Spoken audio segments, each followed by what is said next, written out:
just weird crimes and bizarre events and things like that. So we'll be going through that during this week of kind of shortened episodes or shortened stories and things like that. But let's go ahead and get on to our first bit of new news. This new news story comes from the year 2004. That's what I mean. It's so ironic. Like, at the time, this was like, whoa, these are news stories. I better put these in my new folder. Here, let's start off with this one. So this one was in my new news folder, but it took place way, way before 2004. This was the entirety of the note that was in my folder. It was basically like 2 paragraphs, and it was from a website that doesn't exist anymore. But it told this quick story. In 1852, these 2 men wanted a duel. I think it was in Kentucky. These 2 men were like, let's duel, you know? And if I challenge you to a duel, dueling rules say you pick the weapon. So the other guy said, okay, let's both go to the doctor and he'll slash our vein. He'll slash a big vein on us. And the person who gives up first from massive blood loss loses. And the other guy's like, okay, I guess that's better than getting gangrene from getting shot with a bullet. 1852, so, I mean, I guess you could probably get gangrene just from the scalpel, but, so these 2 guys go to a doctor's office, and the doctor's like, what? And they're like, it's a duel thing. It's a duel thing, you wouldn't understand. He's like, oh yeah, I guess I'm not hip enough. And so he does, he's like, which vein? And one of the guy gets his carotid artery slit, and the other guy's like, oh, I just wanted it off my wrist. And they just stared at each other until they both grew pale and increasingly weak, was the quote. And then they just kind of nodded at each other, and doctor showed them up, and they went on. That was it. There was no, even the website was kind of like, yeah, we don't know who was involved in this. We don't know a lot of details about it, but that is apparently a dueling legend, a dueling myth. Probably true. People got crazy back then. Okay, that quick next story here. I like that story. I actually read a bunch of dueling stories. Abraham Lincoln got challenged to a duel and all sorts of stuff. Maybe we'll do some other duels, I don't know. If they're exceptional, people are like, dude, I wonder if anyone's ever dueled with cobras. Not me versus a cobra, but like we each hold a cobra and we try to like have it bite the other person. If I get to choose my weapon in a duel, what weapon am I proficient in? I guess the fact that I even have to think about that is a bad sign. What if I would challenge you to a duel of light and sound. So it's just like these huge strobe lights. And you're like, whoa, whoa, whoa, whoa, whoa, whoa, whoa, whoa, whoa. I don't know what type of weapon I would duel with. Not like it's anything, even a Battle of the Wits, I can still get stomped on. Unless I can straight up Home Alone a forest and put tie branches down and put paint cans up in trees. Battle of the Wits I'd lose too. Couldn't arm wrestle anyone. I mean, I can arm wrestle people, but I'm talking about like life or death. What type of weapon would I want to choose in a life or death duel? You guys are like, this is compelling podcasting, Jason. Not an eating contest. I can't think of one particular thing that I'm good enough in that I would expect other people to suck at and the loser dies. And, I mean, I could say, like, ooh, a writing contest, but like a duel, like a physical, some sort of weaponry. I've walked away from a lot of car crashes, but again, I don't want to test my luck on that one. I honestly, I've done some editing. Basically, there was 2 minutes of silence there as I was looking around my apartment thinking, how would I want to fight a duel? And I have nothing. So I've edited out that 2 minutes of silence, and I just can't think of anything. So let's go ahead and move on to the next story. Okay, maybe if the opportunity arose, I could come up with something. I don't know, throw monkeys at each other? I don't know. I mean, I figure everything else... Anyways, we're totally off the topic. These are supposed to be shorter episodes. Next piece of new news. I don't know if I'm going to do that every time, but this is the other piece of new news. This one actually does fall into that 2004 area. This one happened in 2005 in Holland. And what's interesting about some of these articles is I haven't been able to find a lot of follow-up. And these were just kind of vague blurbs. In Holland, there's this guy, he was 42 years old, so my age. They didn't release his name in the court documents. He just went by the name RZ. He gets a vision from God who tells him, you need to make a sacrifice. And he's like, yeah, dude, you're totally right. Like, that is what I need to do. It's 2005. There's not a lot of good television. There was kind of like the dead area. It was before the golden age of television. So all you kind of did was sit around and have visions from God. I'm approaching the story very glib compared to what's coming. He has a vision from God. He says, hey, stop watching Powerpuff Girls, and drinking Surge soda. I don't know what was around in 2005. Anyways, so God comes down and says, you need a sacrifice. And the guy goes, you know what, dude? I love my mom so much. She would be the best sacrifice ever. Because I'm giving up something that I truly love. And God's like, yeah, totally, dude. And then he vanishes.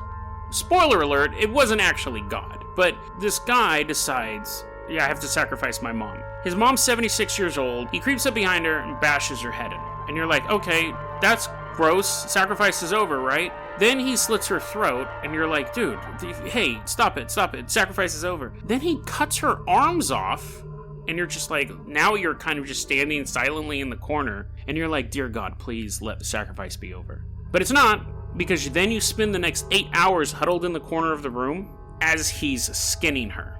Still not done. He then puts on her skin, puts on one of her dresses, because he has to be modest, right? You just can't wear a dead person's skin just out in the public. You got to put on some clothes over it. Where's her skin? Now he has free movement of her arms because her arms are cut off. I'm sorry, this story is super brutal, and I'm being jokey about it, but I don't think there's really any other way to approach it. He puts on her skin, puts on her dress, he goes out into the street and starts directing traffic for the local Hollandaise, the Hollidians, we'll call them. The local Hollidians. He stands out there, directs traffic, screaming out Bible verses. Eventually, somebody calls in and they go to the police. They go, there's a man out here who's wearing a dress covered in blood, and I think there might be something on under that dress, but I don't want to know. And so the cops come and they arrest him. And he goes peacefully. He's in prison. Supposedly, that's just the end of the article. I tried looking up to see if, how he was ever adjudicated, if he's still in jail, any of that stuff. It's been memory hold. All that information's gone. It's an interesting thing because you'll find articles from way, way back that people have just kind of forgotten about. Now, I could have just read you the headline of it is more succinct than anything I could say. The headline of that article is, Killer Directs Traffic Wearing Mom's Skin. So I could have just read you that, but I wanted you to picture it more for whatever horrifying reason. Okay, that's all with new news, and that's funny. That actually took about as much time as a normal story, but this story was sent to me by Matthew. He's I think he sent us World War II does not exist, so he sent us some great stuff. And I got this article from him. And if he didn't send us that story, I'm sorry, but he has sent us stuff in the past that we've covered in the past. He sent me this email, and I read it, and I was like, this is absolutely nuts. And I could present it in a conventional way, where I just tell you how nutty it is, and we both laugh at this guy, but I'm going to do something a little bit different here. You're at a party, or you're at somebody's house, wherever you feel comfortable, or at your own house. I guess you probably feel more comfortable at your house than someone else's house, but you're just hanging out by yourself. And somebody you kind of know, but aren't super familiar with, an acquaintance, we'll say. This acquaintance name is Hans. He walks in, plops down on your couch, grabs a refreshing glass of Diet Sprite Cranberry. Okay, so we're back. So Hans went to his fridge and got some Diet Cranberry Sprite, sits down on the couch next to you and goes, hey man, what's up? How you doing? And you would rather not be bothered because you're comfortable. But he's an acquaintance and you're trying to be polite. You start making chit-chat about whatever.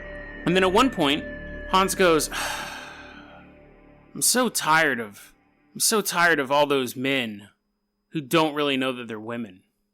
Takes a long sip of his soda. And goes, because it's refreshing. And you're like, what? Hans is like, you know them, right? The men who don't know they're women, and the women who don't know they're men. Or maybe they do know that they're opposite gender, but they're trying to fool us. They're trying to fool all of us. You're just a dead silent in the room for a second. Your eyes are kind of darting around, and you're like, what's going on? You see, friend, Hans says to you as he puts his hand on your knee to comfort you and to keep you from running away. I've cracked the code. You see my long, skinny arms? You see these long, skinny Hans arms? These are the arms of a man, correct?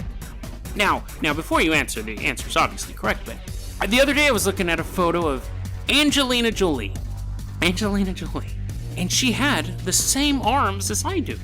Angelina Jolie is a man. And you're like, you slowly move his hand off your knee, and you're like, oh, okay.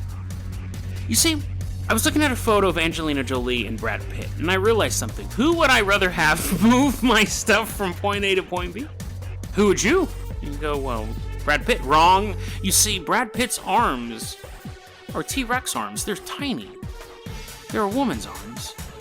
And they're puffy, and they're muscular, because he does steroids, but Angelina Jolie has arms like mine. Do you deny that I am a man? You go, why? You're probably a man, yeah.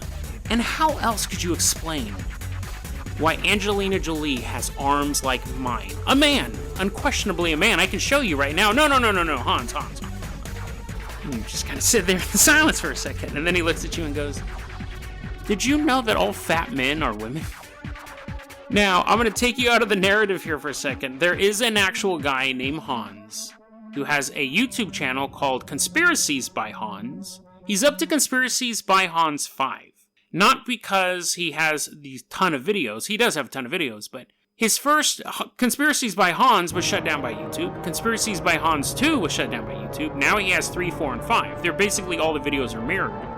So he believes this stuff. And the Angelina Jolie and Brad Pitt is an actual example he used, and comparing his arms to Angelina Jolie's. And the moving stuff, it was all from his video. But let's get back to the narrative, because he, again, says, did you know that all fat men are actually women? You kind of look down, you're a little chubby yourself. You're starting to feel a little self-conscious. Maybe he thinks you're a woman, maybe he's hitting on you with his long Hans arms. And you're kind of like, well, I don't know wait, what? You're saying that all men who are overweight are actually women? He goes, yes. Being overweight, having any sort of mass on your body whatsoever, is the sign of being a woman. Look at me. I'm a bean pod. I'm just one. I'm basically, if I turn sideways, I disappear. Wait, no, that's 2 dimensions. He's like, basically, I'm one-dimensional. I'm one line that goes on forever. See, I know my physics. He goes, I have cracked the code. You see, most men are women, and most women are men, and it's tranny world, and you're like, whoa. Wait, that's a bit of a slur, bro. Like, he's like, hey, I get that you're a little sensitive to this topic. And he kind of looks at your little puffy belly and goes, I know you're a little sensitive, ma'am, but let me assure you. I guess that joke doesn't work if you're actually a woman listening to this episode. But he goes, I understand that you're offended by that word. That is the reason why my YouTube channels keep getting shut down. So I will refrain from using it as much as I can going forward. But I'm here to tell you the truth, you see. We live in a world that's dominated by the transgendered. And then he kind of leans back in his chair, and you're like, okay, at least the worst is over. He's not throwing out slurs. He's not touching me with his long arms. Then he leans forward again and goes, hey, you like pumpkins? You're like, what? So he goes, so, Thanksgiving was a bit ago, and you're like, yeah, it was. He goes, Did you eat pumpkin pie? You're like, what? And you just have to answer him at this point. Yeah, Hans, I ate some pumpkin pie. And he's all, did you know the color orange is satanic? It's a sign of evil.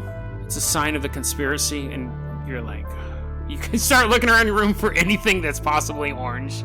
You're like, oh no, my basketballs. They're like hiding in the closet. He goes, you see, we know orange is satanic because NASA uses a bunch of orange stuff. Here, let me show you some photos. And he begins scrolling through his video. He has actual videos on this. He's scrolling through his videos, and you're watching 10-minute long videos of him showing you all the photos of NASA spacecraft that has orange stuff in it. Like orange chairs, like safety chairs. Any sort of orange paint or orange stripes in the shuttle. And then he turns to you and goes, you want to know the most sinister part? Astronauts drink Tang, a sweet, delectable orange drink. That's why I drink Diet Cranberry Sprite. It's clear, you see. No Shasta for this man, for this long-armed man. Now at this point you're thinking, okay, he's already told me that I might be a woman. He's told me that a basic color is a satanic. What else could be coming out of this guy's mouth? He turns and he looks around your room and goes, oh, I see you like the Avengers, huh? Infinity War? That's an awfully orange poster, actually. Yeah.